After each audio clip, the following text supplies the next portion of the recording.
રાજકોટના જસદણ તાલુકાના બાખલવડ ગામ નજીક આવેલ આલણસાગર તળાવમાં 4 માસૂમ બાળકો ડૂબી જતા તેમના કરુણ મોત.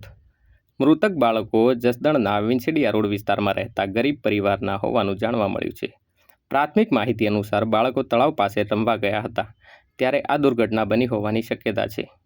ઘટનાની જાણ થતાં જ પોલીસ અને ફાયર બ્રિગેડ ટીમ તાત્કાલિક સ્થળ પર પહોંચી ગઈ હતી.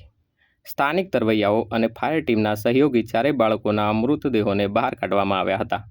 બાદમાં મૃતદેહોને પોસ્ટમોર્ટમ માટે જસદણ સિવિલ હોસ્પિટલમાં ખસેડવામાં આવ્યા હતા. 12-13 વર્ષનો છોકરો, કાળો નામ છે. મારું નામ ભરતભાઈ. શું બનાવ બન્યો? હવે બપોરે નાવા ગયા હતા, 12:30 ખાવા 20 રૂપિયા લઈને ખાવા ગયો હતો. પછી ક્યાં ગાયબ થઈ ગયો ઈ જ ન ખબર પડી.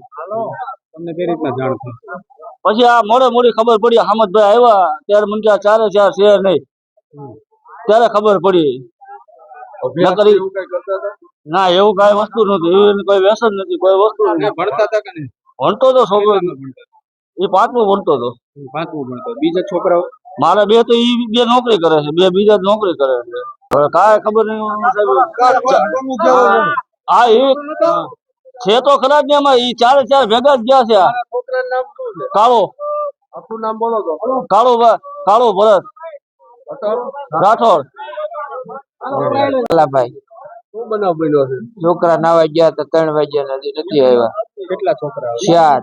શું નામ છે? એકનું નામ રામુ છે, એકનું નામ કાળિયો છે, એકનું નામ દશરથ છે, કિશન, રાજવીર ને કિશન.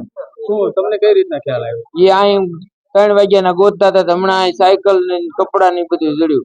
કેટલું કપડા બધું કેટલું? એક સાયકલ છે, એને ઉપેલા કપડા છે, ચંપલા એના પીડ્યા છે, બીજું કાંઈ નથી.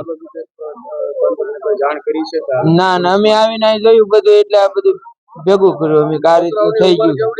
15-17 વર્ષના, 13-13 વર્ષના હતા. કેટલામાં ધોરણમાં ભણતા? ભણવા જ નતા થતા. ભણવા કેટલી ધોરણમાં જતા હતા? 7 ચોપડી ભણેલા હતા.